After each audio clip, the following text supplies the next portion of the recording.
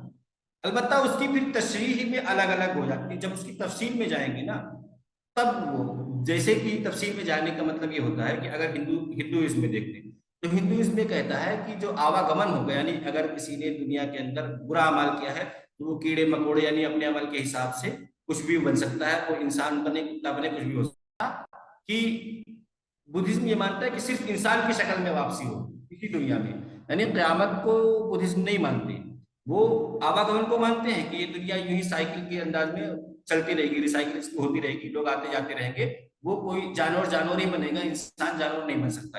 یہ بڑی تفصیل آگے جا کر کے سکھ بھی اس کو نہیں مانتا ہے، ہندوازم کے یہ ہندوازم اس کو مانتا ہے کہ وہ جانور اور چرند پرندے تو اس پہ ہم نے بڑی تفصیل سے انہی کے اور پوری ہم نے یہ کوشش کی کہ جو جس کی مذہبی کتب ہیں، خاص طور سے جن کے بارے میں مقدس کتب کا لفظ استعمال کرتے ہیں، تو ان کے جو حوالے سے وید ہے یا گرنتھ ہے سکھزم میں، تو ان سب کے حوالے سے، اسی طرح سے جینزم میں اگماگ کے نام پہ جو ان کی کتابیں ہیں، اور بدھزم میں تریپٹک کے نام سے، تو یہ جو مذہبی کتابیں اسی کو ہم نے اوریجنل سورس بنایا. اور یہ میری جو تھیسس ہے، یہ تھیسس ہندوستان میں ایک چیز چلتی ہے، شودھ گنگا ایک ویب سائٹ ہے، سرکاری ویب سائٹ ہے. اس کا مطلب اس ویب سائٹ کا مقصد یہ ہے، شودھ گنگا، شودھ جو ہے تحقیق کو کہتے ہیں ہندی میں، تو یہ ہندی کا لفظ ہے دراصل شودھ گنگا، گنگا وہ ندی کے نام پہ، اسے تحقیق کی ایک پوری سنگم یا ندی کہہ لو، تحقیق کا اس نام سے ویب سائٹ بنائی سرکار نے. اور اس میں کیا کہا کہ ہندوستان میں جہاں بھی پی ایچ ڈی ہو رہا، جتنی بھی یونیورسٹیوں میں، سب کو اس ویب سائٹ پہ اپنی تھیسس اپلوڈ کرنی ضروری ہے. تو اس پہ مل جائے گی ہماری تھیسس. موضوع کے اعتبار سے دیکھیں گے، شودھ گنگا میں جا کے علی گڑھ مسلم یونیورسٹی، پہلے علی گڑھ مسلم یونیورسٹی میں جا کر کے سنی دینیات کے اندر پھر یہ میرا نام آ جائے. اچھا، آپ ایسا کر سکتے ہیں شیخ کہ اپنی جو یہ مقالہ ہے اس کا لنک وہاں سے جنریٹ کر کے دے دیں، جو ناظرین کے استفادے کے لیے ڈسکرپشن کے اندر ہم ڈال دیں گے اور وہ اس سے مستفید ہوں گے. ہم آپ کو پرسنل شیئر کر دیں یا اس میں جی شیئر؟ جی آپ نے یہ پرسنل میں دے اسکرین دینا ہے شیئر کا انشاءاللہ. آپشن. آپ نے پرسنل میں دے دینا ہے اوکے اور انشاءاللہ اوکے. ہم اس کو ڈسکرپشن کے اندر ڈال دیں گے. بہت شکریہ. اچھا، اب آپ یہ فرمائیے گا کہ ہم آپ سے بس مختصراً آخر میں 2 سوال کریں گے. ایک تو یہ کہ اس وقت علی گڑھ یونیورسٹی میں آپ کس ڈپارٹمنٹ کے اندر ٹیچنگ کر رہے ہیں؟ اس وقت جیسے کہ میں نے آپ کو بتایا کہ دینیات کی تعلیم لازمی ہے ہر لیول پہ، آپ سب سے پہلے اس کو سمجھیں. اب اس کے بعد کیا کیا علی گڑھ مسلم یونیورسٹی نے، ایک عبداللہ پاپا میاں تھے اور ان کی وائف تھی وحید جہاں بیگم. 1902 میں ان کا بڑا کارنامہ یہ تھا کہ انہوں نے لڑکیوں کی تعلیم کے لیے سوچا.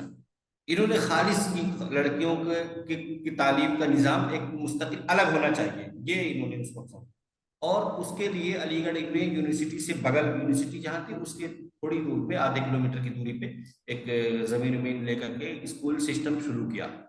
تو لڑکیوں پہلے تو اسکول لیول پہ تھا، پھر بعد میں ہوا کر کے تقریباً مجھے ایگزیکٹ سال یاد نہیں ہے، 1930 کے بعد جب یہ یونیورسٹی 1920 میں بنی، اس سے پہلے ڈگری کالج ہوتا تھا. یہ جب یونیورسٹی بن گئی اس کے بعد جو عبداللہ پاپا میاں جو اسکول چلاتے تھے لڑکیوں کے لیے خالص، وہ ہوتے ہوتے وہ بھی ڈگری کالج ہو گیا.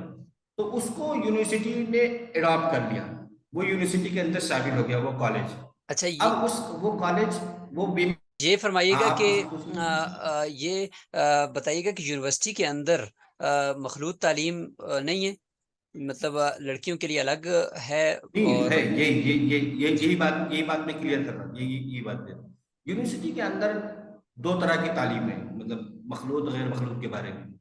کچھ جیسے پروفیشنل کورسز جو ہیں، جیسے کہ انجینئرنگ کی تعلیم ہے، میڈیکل کی تعلیم ہے، اور سائنس کے کچھ سبجیکٹ ہیں. تو اس طریقے سے یہ تو مخلوط تعلیم ہے، ٹوٹل مخلوط تعلیم ہے. البتہ جیسے آرٹس کی تعلیم ہے، فیکلٹی آف آرٹس میں جو شعبے آتے ہیں، سوشل سائنس ہے، یہ سب جو شعبے ہیں اس کے اندر جتنے علوم آتے ہیں، اس کے لیے وہ جو ابھی میں بتا رہا تھا کہ ویمنس کالج عبداللہ پاپا میاں نے جو کالج بنایا تھا، اس کو وہاں پہ شفٹ کر دیا گیا، یعنی کہ بی اے تک، اور صرف یہ بی اے تک ہے، یہ بھی بتاؤں. اور کچھ کورس تو فائنل ایئر میں آ کر کے اس کو یونیورسٹی میں آ جاتی ہیں مین ڈپارٹمنٹ میں، اور وہاں کالج میں گریجویشن تک ان کی تعلیم ہے، 3 سال کا جو BA ہوتا ہے وہ لڑکیاں وہاں پڑھتی ہیں. اس کے بعد پھر وہ ایسا نہیں کہ وہ کوئی الگ کالج ہے، یونیورسٹی کا ہی پارٹ ہے، سب کچھ یونیورسٹی کا ہے. یونیورسٹی کے اسٹاف ہوتے ہیں، تمام اسٹاف وہاں کا اسٹاف، یونیورسٹی کا اسٹاف سب برابر ہے. وہ جیسے ہندوستان میں ڈگری کالج کا کانسیپٹ ہے ایک الگ ہے، وہاں بھی ہوگا. تو وہ دیگر ڈگری کالج کی طرح یہ کوئی ڈگری کالج نہیں ہے، بس اس کا ایک سیکشن کہہ سکتے ہیں کہ ویمن سیکشن الگ کر دیا گیا. تو میں آپ کو یہ بتا رہا تھا کہ جیسے سنی دینیات ایک شعبہ ہے. اب سنی دینیات کے ذمے یہ ہے کہ عصری تعلیم میں جو دینیات پڑھائی جاتی ہے اس کے لیے اساتذہ کا تقرر ہوتا ہے. تو میرا جو تقرر ہوا وہ ویمنس کالج کے اندر ہوا، مطلب کہ جو بچیوں کو جو تعلیم دی جاتی دینیات کی اس میں میرا تقرر ہوا، اور میں ویمنس کالج میں اسسٹنٹ پروفیسر کی پوسٹ پہ میرا تقرر ہوا. اور جنوری 2023-21 سے میں اس میں تدریسی فرائض انجام دے رہا ہوں. اور یہ شعبے میں بھی میری ایکٹیویٹی رہتی ہے، جیسے کہ اگر مان لو جب PhD وغیرہ، PhD میں بھی PhD کرا سکتا ہوں، کوئی بھی ریسرچ میرے انڈر میں ریسرچ کرنا چاہے تو PhD کا کام ڈپارٹمنٹ سے ہوتا ہے، اور ڈپارٹمنٹ کو پورا اختیار ہے کہ ڈپارٹمنٹ مجھے اگر چاہے تو BA MA کی بھی کلاس دے دے. اگر اب وہاں تو فرسٹ ذمہ داری میری کالج کی ہے. کالج کی ذمہ داری کے علاوہ اگر میرے پاس ٹائم بچتا ہے تو میں ڈپارٹمنٹ میں بھی کلاسیں لے سکتا ہوں اور ریسرچ کرا سکتا ہوں. بہت خوب.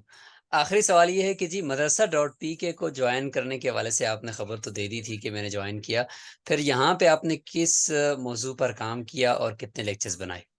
جیسے کہ میں نے ابھی واضح کر دیا تھا کہ اپنے اسی PhD کے بارے میں ایک فیلڈ طے کیا تھا میں نے. وہ فیلڈ پہ میرا یہی تھا کہ تقابل ادیان. قابل دیا. تو تقابل ادیان سے متعلق مدرسہ .pk کو جو میں نے جوائن کیا وہ تقابل ادیان پر لیکچر بنانے کے لیے. اس میں میری پوری کوشش یہ رہی کہ چاہے وہ ہندوستان، پاکستان، کسی بھی جامعات میں تقابل ادیان کی جو تعلیم دی جاتی وہ BA لیول پہ، MA لیول پہ، ڈپلوما لیول پہ، سرٹیفکیٹ لیول پہ، کسی بھی لیول پہ میری پوری کوشش یہ رہی کہ ان تمام سلیبس کا احاطہ کر لیا جائے. ان تمام سلیبس کا احاطہ کر لیا جائے. اگر کوئی MA کر رہا ہے تقابل ادیان میں تو اس کو وہ لیکچر جو MA کے لیے ضروری ہوتا ہے، BA کر رہا ہے اس BA سے متعلق اس کو وہ لیکچر تمام یہاں مل جائے. اس کے لیے میں نے پورے تقابل ادیان کے تمام موضوعات کا، تمام عناوین کا احاطہ کیا. تو تقریباً 122 لیکچر بنے تھے. وہ 122 لیکچر مکمل کیے تھے میں نے. اور اس کے علاوہ یہ جب تقابل ادیان کا پروجیکٹ مکمل ہو گیا تھا تو پھر اصول تحقیق کا ہوتا. اصول تحقیق سے میری دلچسپی 2 وجہ سے رہی. ایک تو یہ کہ ہندوستان میں ایک نیشنل ایلیجیبلٹی ٹیسٹ ایک ہوتا ہے. نیشنل ایلیجیبلٹی ٹیسٹ کا مطلب ہوتا ہے کہ آپ اسسٹنٹ پروفیسر کے لیے ایلیجیبل ہو رہے ہیں اور PhD کے لیے بھی ایلیجیبل ہو رہے ہیں اگر کوئی یہ ایگزام کوالیفائی کر لیتا ہے. میں نے الحمدللہ یہ 2 بار اس ایگزام کو کوالیفائی کیا، نیشنل ایلیجیبلٹی ٹیسٹ کو. 2 بار کوالیفائی کرنے کا پھر یہ نتیجہ نکلا کہ اس میں بہت سے عناوین پہ جو اس کا جو سلیبس ہے اس میں جہاں بہت سے عناوین ہیں اس میں ایک سب سے اہم جو عنوان ہوتا ہے وہ ریسرچ میتھڈولوجی کا ہے. ریسرچ میتھڈولوجی مطلب اصول تحقیق کا.